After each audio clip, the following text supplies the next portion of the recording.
하나님께서 오늘 우리들에게 허락하신 말씀은 신약성경 사도행전 2장 42절부터 47절까지 말씀입니다. 제가 하나님의 말씀을 받들어 읽습니다. 그들이 사도의 가르침을 받아 서로 교제하고 떡을 떼며 오로지 기도하기를 힘쓰니라. 사람마다 두려워하는데 사도들로 말미암아 기사와 표적이 많이 나타나니 믿는 사람이 다 함께 있어 모든 물건을 서로 통용하고 또 재산과 소유를 팔아 각 사람의 필요를 따라 나눠주며 날마다 마음을 같이하여 성전에 모이기를 힘쓰고 집에서 떡을 떼며 기쁨과 순전한 마음으로 음식을 먹고 하나님을 찬미하며 또 온 백성에게 칭송을 받으니 주께서 구원받는 사람을 날마다 더하게 하시니라. 아멘. 하나님께서 우리와 함께 하시며 말씀 주심을 감사드립니다. 아멘. 자, 오늘 말씀은 우리 중고등부를 지도하시는 정의진 목사님께서 나오셔서 어떤 믿음이라는 제목을 가지고 하나님의 말씀을 증거해 주시겠습니다.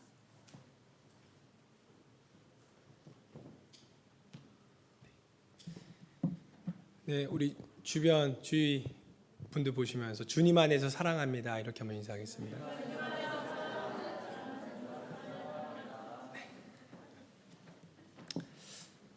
여러분들 맛집 좋아하십니까? 네, 저는 먹는 걸 참 좋아하는데 한국에 있는 맛집 거리를 가보면 이런 풍경이 흔하게 펼쳐집니다. 우리 가게가 족발, 순댓국, 보쌈의 원조다. 그런데 얼마 지나지 않아 또 다른 가게를 보면은 아니다. 이제 원조라는 이름도 부족해서 진짜 원조다. 저기 또 보시면 원조 1호. 그리고 옆에 보면 원조의 원조다. 저마다 똑같이 내세우는 것이 우리 가게가 진짜 원조고 다른 가게가 우리를 모방할 뿐이다 라고 이렇게 주장합니다. 저 같은 사람은 제대로 잘 분간을 못하지만 사실 이 가게도 원조를 따지듯이 우리가 속한 성도들이 속한 교회도 원조가 있습니다. 그런데 그 원조는 우리가 성경을 통해서 분명하게 알 수 있습니다. 먼저 물론 이 교회를 어떻게 또 정의하냐에 따라 좀 달라지겠지만 구약 시대 때 또 하나님께서 이스라엘 백성을 택하셨잖아요. 그 택하신 백성들 교회의 예표라고 볼 수 있고 또 신약 시대 때 예수님께서 이루신 12명의 제자들과 그 공동체가 교회의 첫 시작이다. 그리고 지금 저희처럼 이렇게 조직교회라고 하죠. 시스템이 갖춰져 있는 이런 교회의 첫 원형으로서는 이 사도행전의 예루살렘 교회 또 안디옥 교회 이런 교회들을 보면 알 수 있습니다. 근데 오늘 본문 말씀도 이 원조 교회의 모습에 대해서 아주 자세하게 기록한 아주 대표적인 본문 말씀입니다. 본문 말씀을 보면 이 원조 교회는 정말 처음에 어떤 모습이었고 초대교회 성도들은 어떤 삶을 살아가고 있는지 오늘 말씀을 통해서 알 수 있는데요. 크게 4가지로 요약해서 교회가 어떠했는지 알 수 있습니다. 첫 번째는 교회는 경건을 추구하는 공동체였다. 경건이 뭡니까? 하나님을 닮아가는 어떤 노력 아닙니까? 기도와 말씀과 찬양 이것이 그 모임의 중심이었고 핵심이었고 이것이 원동력이 돼서 그 모임이 계속해서 지속될 수 있었던 것입니다. 그리고 두 번째, 사랑과 물질을 나누고 약한 자를 돌보는 공동체였다. 근데 우리가 이거를 오해하면 안 되는 게 사랑과 물질을 아낌없이 서로 나누었다고 해가지고 어떤 사회주의나 공산주의에서 말하는 어떤 제도적인 복지, 어떤 강압적인 어떤 그런 평등을 말하는 것이 아니라 주님의 사랑에 감화되어서 감동되어서 자발적으로 자기의 것들을 나누는 부족함을 채우는 그런 공동체였다. 세 번째로는 친교의 공동체, 음식과 삶을 나누며 서로를 위로하고 울고 웃고 또 격려하는 그런 따뜻한 공동체였다. 그리고 마지막 4번째로는 하나님에게 뿐만 아니라 세상 사람들, 믿지 않는 사람들에게도 칭찬받는, 야, 저 사람들 참 대단하다. 어떻게 저렇게 삶을 살 수 있는가? 라는 칭찬을 받으며 살아가는 그들의 모임, 그것이 바로 교회였다 얘기하고 있습니다. 이 책은요 기원 후 2세기 정도의 서한 형태로 여기 보시면 이제 편지에 이제 순신자와 발신자는 나와 있지만 정확하게 어떤 역사적 인물인지 모르지만 이 글들이, 이 편지들이 이제 초대교회 성도들이 어떤 삶을 살았는지 그 편지 가운데 이렇게 나와 있어서 이게 중요하게 여기는 또 사료입니다. 근데 여기서 뭐라고 말하냐면 되게 아름답습니다. 제가 한번 읽어드리겠습니다. 크리스천들은 그들의 국적과 언어 그리고 문화에 있어서 다른 세상의 일반 사람들과 별반 다르지 않습니다. 그러나 그들은 이 세상을 살아가지만 마치 잠시 머물다 가는 거류민, 나그네처럼 살아갑니다. 그들은 국가에서 요구하는 모든 법을 완벽하게 준수하지만 이방인처럼 취급받고 억울하게 차별받습니다. 크리스천들은 늘 그들의 나라가 어딘지 찾지만 사실 그들의 진정한 나라는 이 세상에 존재하지 않습니다. 크리스천들은 다른 사람들처럼 육신의 옷을 입고 우리와 비슷한 모습으로 살아가는 것 같지만 그 육신의 정욕대로 이끌려 살아가지는 않습니다. 그들은 비록 이 땅에 살지만 하늘나라 시민권을 가진 사람들입니다. 크리스천들은 모든 법을 지키며 살아가지만 그냥 단순히 법을 지키는 것에 만족하며 살아가지 않습니다. 그들은 이 법이 요구하는 그 훨씬 너머의 윤리적인, 도덕적인 고귀한 삶을 실천하며 살아갑니다. 크리스천들은 모든 사람들을 차별 없이 다 사랑하지만 모든 사람들은 크리스천들을 미워하고 박해합니다. 오늘 말씀과 이 글을 통해서 초대교회 성도들이 세상과 구별된 사람들의 모습으로 그리고 고귀한 모습으로 어떻게 보면은 미련하고 어떻게 보면은 좀 이해 안 가는 그런 삶을 살아가는데 여기서 우리가 논리적인 질문 한 가지 생기게 됩니다. 그것이 뭐냐면 어떻게 그들이 그런 삶을 살았는가? 무엇이 그들로 하여금 저런 말도 안 되는 품격 있는 삶으로 이끌었는가라는 질문입니다. 사실 사람은 의존적인 존재입니다. 의존적인 존재.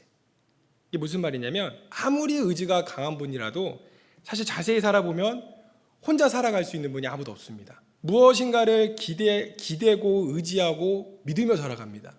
그래서 어떤 분들은 예를 들어서 돈의 힘을 믿으며 살아갑니다. 돈이 최고야. 돈이 있으면 세상에 못할 것이 없어. 그래서 돈의 힘을 가지고 돈을 믿으면서 열심히 돈을 벌어서 그 돈에 기대면서 살아갑니다.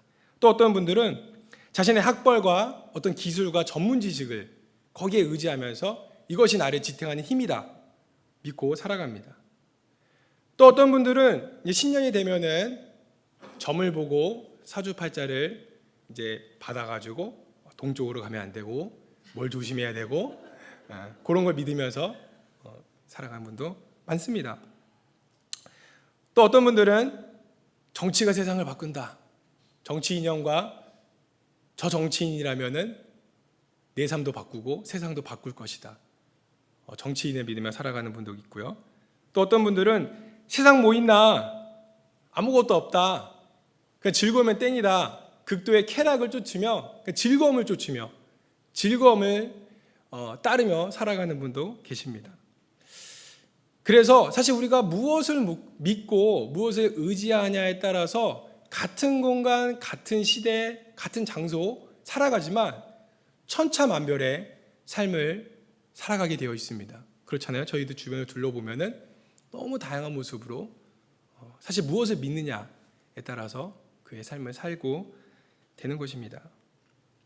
그래서 이 시간에는 초대교회 성도들의 믿음 무엇이었는가 이제 크게 두 가지 차원에서 우리가 다 말할 수 없어서 한번 얘기해 보려고 하는데요. 첫 번째, 우리 초대교회 성도들은 하나님께서 항상 우리를 지켜보신다 라는 믿음을 가지고 살아갔습니다. 하나님께서 항상 나를 지켜보신다. 제가 올해 가을 학기에 제가 다니는 신학교하고 UC 버클리 대학이랑 이제 어필리에이션이 돼 있어서 수업을 들을 수 있습니다. 그래서 15년 만에 학부 수업을 한국 현대문학이라는 수업을 들었는데 이제 타임머신을 타고 이제 15년 전에 돌아간 듯한 느낌으로 굉장히 즐거운 마음으로 설레는 마음으로 수업을 들었습니다. 근데 이제 30명 중에 저만 30살 중후반이고요. 다 20대 초반인 거예요. 그래서 가다가 좀 이게 신경이 쓰이는 거예요. 그래서 이게 어차피 티는 나지만 최대한 좀 어리게 입어보자. 그래서 나름 이제 너무 이제 좀 민망할 수도 있으니까 이렇게 어리고 이렇게 입고 갔는데, 근데 이제 어느 이제 수업이 세 번째 되는 시간에 어떤 여학생이 이렇게 제가 앉아 있는데 이렇게 어깨를 톡톡 건드리는 거예요. 뒤에서 저기요 톡톡 이렇게 건드리는 거예요. 그래서 죄송한 말씀이지만 제가 지금은 이렇게 되었지만 나름 15년 전엔 괜찮았어요. 그래서 그런 일도 간혹가다 있었어요. 그래서 저기요 딱 이랬을 때 제 마음 가운데 또 뭐야 내가 오늘 너무 어리게 입고 나왔나? 그런 마음이 있었어요. 근데 제가 그래서 그런 마음으로 뒤를 돌아보니까 이 여학생이 이렇게 하면서 저기요 등 뒤에 벌레가 묻어 있어요. 제가 화장실에 가니까 이게 수업 전에 제가 나무에 있는 데서 이제 커피를 마시면 좀 있었는데 거기 애벌레들이 한 10마리가 정말 농담 없이 10마리가 기어가고 있는 제가 몰랐던 거예요. 제가 그거를 화장실에서 털면서 제 스스로가 얼마나 부끄러운지 제 스스로가 그런 생각을 조금 했고 그런 상황이 펼쳐지는데 너무 부끄러워가지고 그런 일이 있었는데 사람은 자기가 보는 것이 전부다, 그것이 다다라는 생각으로 살아갑니다. 그런데 정작 내 등 뒤에 뭐가 있는지 내 뒤통수가 어떻게 생겼는지도 모른 채 살아갑니다. 그러나 성경이 증거하는 하나님은 모든 곳에 임재하여 계시고 또 모든 것에 초월하여 계셔서 모든 것을 다 두루 살피는 분이다 라고 말씀합니다. 그래서 한국 속담에 10길 물길은 알아도 한 길 사람 속은 모른다고 이렇게 하는데, 하나님께서는 우리의 외형적인 뿐만 아니라 꿰뚫어 보셔서 그들의 마음과 생각과 우리의 안에 뭘 생각하는지도 정확하게 아시는 분이 바로 우리 하나님이십니다. 그래서 역대하 말씀을 보면요, 이런 말씀이 있어요. 주님께서는 그 눈으로 온 땅을 두루 살피셔서 전심전력으로 주님께 매달리는 이들을 힘있게 해주십니다. 욥기 말씀, 참으로 하나님의 눈은 사람의 일거수일투족을 살피시며 그의 발걸음을 낱낱이 지켜보고 계십니다. 시편 말씀, 주님께서 그의 성전에 계신다. 주님은 그의 하늘 보좌에 앉아 계신다. 주님은 그의 눈으로 사람을 살피시고 눈동자로 꿰뚫어 보신다. 저와 여러분은 나를 늘 바라보시고 나의 마음과 생각을 다 아시는 그 주님을 의식하며 기억하며 삶을 사십니까? 아니면 그것을 망각한 채 다른 사람의 시선과 의식을 생각하며 거기에 만족하며 삶을 사십니까? 한국 기독교 역사를 좀 보면요, 사실 19세기 말에 중반이나 후반에 이제 리폼 처치, 그런 페이스, 프로테스탄트 개신교가 먼저 들어오기 전에 사실 16세기, 17세기, 18세기 서학이라는 이름으로 로마 카톨릭이 먼저 중국을 통해서 이렇게 접촉이 되었습니다. 특별히 17세기 조선 시대 이제 엘리트 사절단, 이제 성리학자들로 구성된 엘리트 사절단들이 이제 베이징에 가가지고, 근데 베이징에 이제 중국에 머물러 있었던 선교사들과 이제 만나게 되면서 그들의 어떤 기술이나 물건들, 지도, 특히 나침반 이런 거 가져오면서 자연스럽게 껴들어온 것이 한문 성경과 또 이제 기독교 교리를 쉽게 풀어쓴 그런 책들이 이렇게 자연스럽게 들어왔습니다. 그런데 이러한 기독교 사상은 사실 오랑캐 종교였고 어떤 배교적인 요소가 담겨 있어서 철저히 금지되었는데, 18세기에 이제 그 파벌 중에서 남인 계열의 기호지방, 특별히 기호지방에 있는 분들이 그 남인 계열에서 그거를 적극적으로 수용을 했어요. 그 기독교를. 그 중에서도 가장 대표적인 인물이 여러분도 잘 아시다시피 목민심서를 쓴 정약용, 다산 정약용 선생이었습니다. 근데 이 조선시대 다 유교 선비들이었는데 이들이 체면을 중요시하게 여기고 늘 한결같은 모습을 보이는 것을 굉장히 중요시하게 여기는 분들이었는데 이 정영 선생도 어떤 글을 굉장히 좋아했냐면 이 임권의 해동서학이라는 어떤 책이 있는데 독처무작이라는 이 글귀가 있어요. 이게 뭐냐면 홀로 있는 곳에서도 자신을 속이지 마라. 그러니까 내가 서당에 갈 때, 다른 어떠한 공직에 있는 자리에 갈 때는 아주 성인 군자의 모습으로 가지만 아무도 없을 때, 배우자도 없고 가족도 없고 나를 따르는 제자도 없을 때 과연 그 모습 어떤 모습인가? 그래서 자신을 속이지 마라. 요거를 늘 이제 가슴에 품고 지냈다고 해요. 근데 이 정약용 선생이 나중에 사실 정약용 그 형들이 더 열심히였거든요. 다 이제 박해받아서 유배 당했는데 그때 쓴 글이에요. 뭐라고 쓰냐면 정약용 선생이 무엇이 우리로 하여금 아무도 보는 이 없는 곳에서도 우리의 행실을 바르게 하며 심지어 우리의 생각과 마음까지도 올바르게 지킬 수 있는가? 성인군자가 그의 사적인 공간에서도 행실과 생각을 지킬 수 있는, 다스릴 수 있는 유일한 비결은 그를 바라보고 계시는, 위에 계시는 주님이 그를 바라보고 있다는 사실을 기억할 때 가능하다. 사실 유교에서는 여기서도 이제 로드라는 단어를 쓰고 주님이라는 단어를 썼는데 여기에 이제 기독교의 사상이, 신앙이 정형이 침투된 거예요. 그래서 유교에서는 그런 게 없어요. 내면적으로 돌을 쌓는 거, 덕을 계속해서 내면적으로 동기를 가야 되는데 이 사람들이 거기서 힘을 못 받는 거예요. 그 내 안에 그 덕을 끊임없이 내가 훌륭한 유교 성리학자로 그런 덕을 쌓는 그 성인군자로 갈 수 있는 내 안에 근본적인 힘이 없다는 것을 알고, 근데 기독교를 보니까 그 하나님이란 존재를 깨닫고 그 하나님이 존재가 있다라는 그 믿음을 가질 때 내가 비로소 그 진정한 덕을 이룰 수 있구나, 이렇게 생각을 했던 거예요.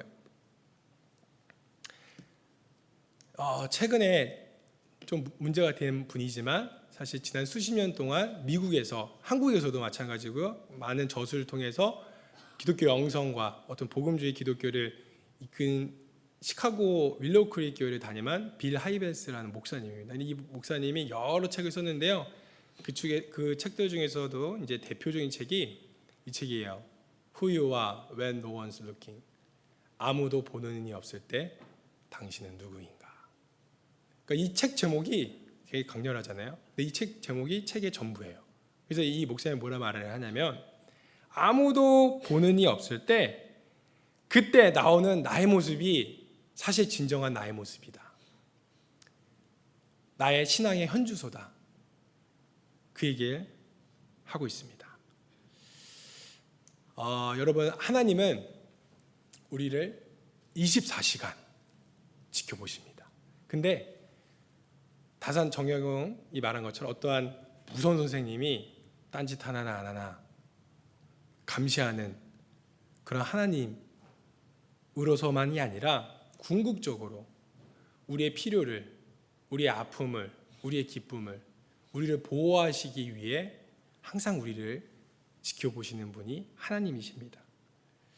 그래서 이 믿음을 가지고 초대교회 성도들은 아까 우리가 읽은 대로 그런 삶을 실천할 수 있었습니다. 우리 성도님들도 언제 어디서건 하나님이 나를 지켜보신다, 나를 알고 계신다 라는 믿음이 여러분의 심령 깊숙한 가운데 새기시길 축복합니다. 두 번째, 초대교회 성도들이 가지고 있었던 그 믿음은 뭐냐? 하나님 곧 다시 오신다. 종말신앙이라고도 하죠. 우리가 아까 말씀 읽었다시피 모든 물건을 통용하고 판 거에 이제 궁극적인 또 원동력은 지금도 우리가 기독교 교리 가운데 종말신앙을 따르지만 그때는 더 임박한 종말 사상을 갖고 있었어요. 초대교회 분들은. 그래서 예수님이 다시 오신다고 했는데 그들 중에는 예수님과 같이 지냈던 제자들도 있었으니까 이게 더 피부로 더 가득히 다가왔던 거예요. 그래서 우리처럼 언젠가 오시겠지, 아니면 그것을 망각한 채 우리가 신앙생활을 하지만 그 당시에는 일주일 후, 한 달 후, 아니면 오늘, 이런 생각을 가지고 있었기 때문에 그런 분들에게 물질과 자기 소유가 무슨 필요가 있어요? 그래서 더 아낌없이 그것을 서로 나눌 수 있었던 거예요. 우리가 시간에 대한 개념을 그래서 다른 종교랑 비교해서 살펴보면은 불교와 힌두교는 이 시간을 역사를 순환한다고 봅니다. 그래서 계속 우리가 계절이 순환하듯이 계속 돌고 돈다고 봐요. 근데 그렇게 돌고 돈다고 보면은 우리 성도님 생각해 보세요. 시간의 질적인 개념이 없어집니다. 왜냐하면 계속 시간이 돌고 돌기 때문에 이 시간의 어떠한 가치가 똑같은 거예요. 그래서 심지어 불교에서는 뭐라고 말하냐면은 그래서 다 허상이라고 말해요.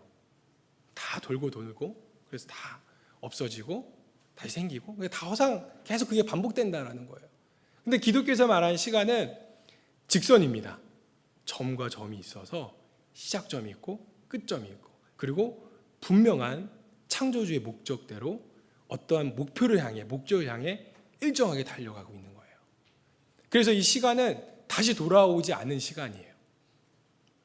그래서 창조주 하나님을 믿고 다시 예수님이 오심으로써 이 세상이 다시 만물이 회복되고 최후 승리를 가져다주는 그 주님을 기다리며 사는데, 그래서 우리가 그 이후의 세상을 초대교회 성도들이 이제 믿으며 기대하며 살아갔지만 이 땅에 사는 삶도 그냥 허무주의로 산 게 아니에요.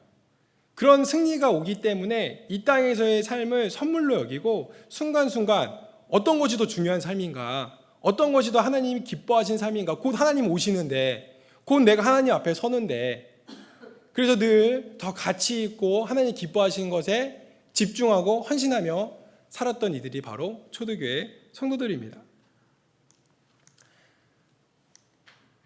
저분들은요, 그 올해 노벨 경제학 분야의 상을 받은 부부학자들입니다. 이름이 에스테르 디플로 아브히지트 바네르지, MIT에서 경제학을 가르치는 분들인데요.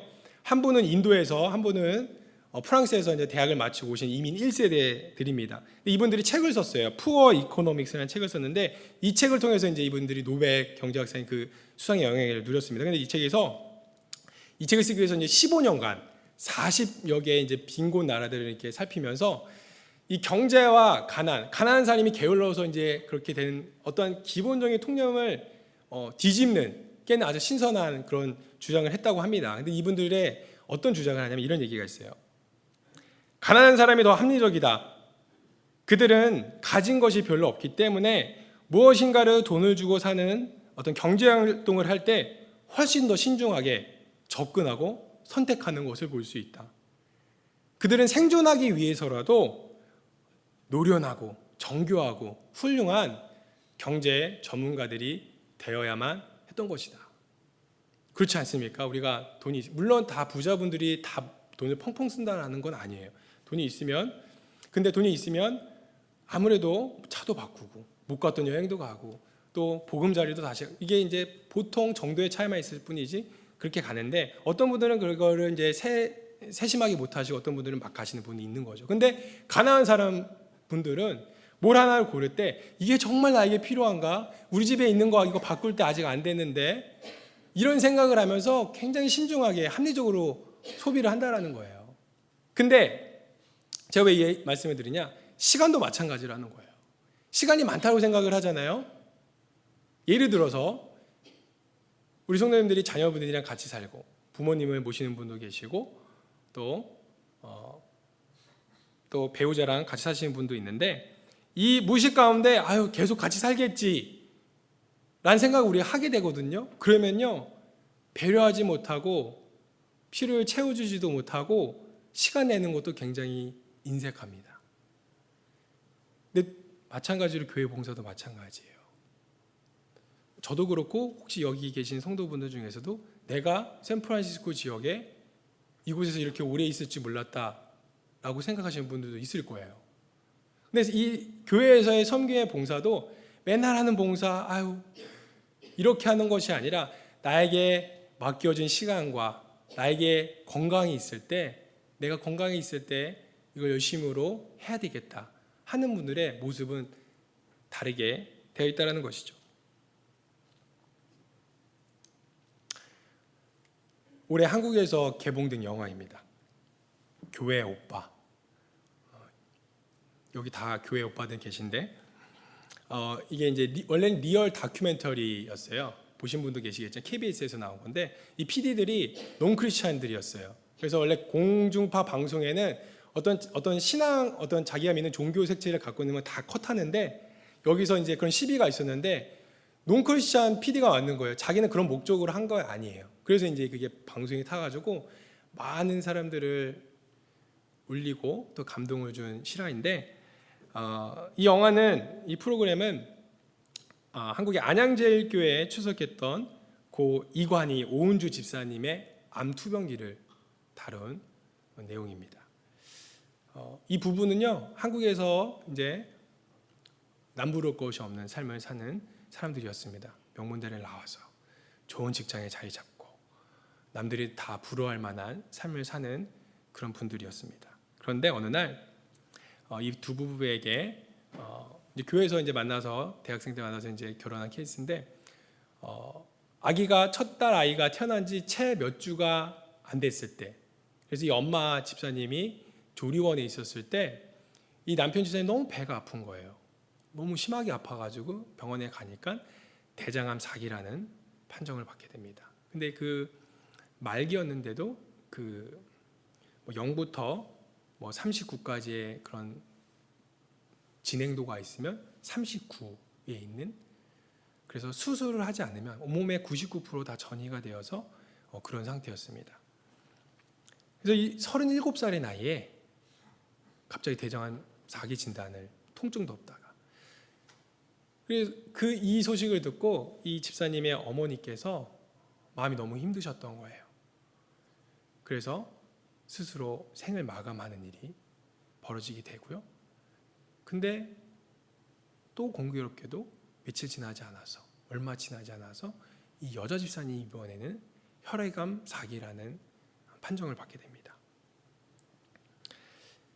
사실 보통 사람이라면 이 정도의 고난이 쓰나미처럼 이렇게 한꺼번에 몰려온다면 완전히 무너져 내려 버릴 거예요. 신앙이고 뭐고 왜 이런 일이 나에게 일어났는지 해석이 안 될 거예요. 근데 이 집사님들은요 4년 동안 이걸 촬영을 한 거예요. 그래서 그 과정들을 오히려 남아있는 자들에게 위로하며 도전을 주며 용기를 주며 보신 분도 계시겠지만 뭐라 말하냐면요 이분들이 영상에서 남은 삶이 얼마인지 모른다는 생각을 하니까 정말 어떻게 살아야 하나 죽을 준비를 하면서 살면 더 잘 살 수 있을 것 같다는 생각을 하게 되었죠. 암이 저희에게 뺏은 것도 많지만 준 것도 많습니다. 내가 아프고 내게 허락된 삶의 기한이 언제인지 확실히 알 수 없다는 경험을 했기에 오늘 내게 주어진 이 하루가 내 인생의 마지막 날이라고 가정한다면 내게 주어진 이 소중한 하루를 누군가를 미워하고 증오하면서 보내고 싶지 않다는 것을 알게 되었습니다. 그러니까 이분들이 이 4년의 과정을 통해서 아이러니하게도 삶의 마지막 순간이 눈앞에 보이게 되자 정말 삶이 무엇인지 이 삶을 어떻게 살아야 정말로 하나님 앞에서 의미 있고 가치가 있는 것인지 깨달았다는 거예요. 설교를 정리합니다. 2019년 시작한 지 엊그제 같은데 다 같이 모여서 우리 목사님과 또 특별 새벽 기도하고 이랬던 게 엊그제 같은데 이제 다 이틀 남았습니다. 이틀 동안 올 한 해 우리가 정말 어떤 믿음을 가지고 살았는지 내가 어떤 믿음을 가지고 내 돈을 믿었는지 내 능력을 믿었는지 어떤 사람을 믿었는지 어떤 이념을 믿었는지 한번 돌아보는 시간 되길 바라고요. 또 내가 어디에 내 시간과 관심과 애정을 쏟았는지 그래서 다가오는 새해에는 언제나 나와 동행하시는 나를 바라보시는 하나님 그 하나님을 믿고 또 내게 주어진 시간의 소중함을 깨닫고 하나님 기뻐하신 일에 우리 여러분들 더욱 집중하셔가지고 거룩하고 선한 귀한 많은 열매들 맺는 우리 귀한 성도님들 다 되시길 축복합니다.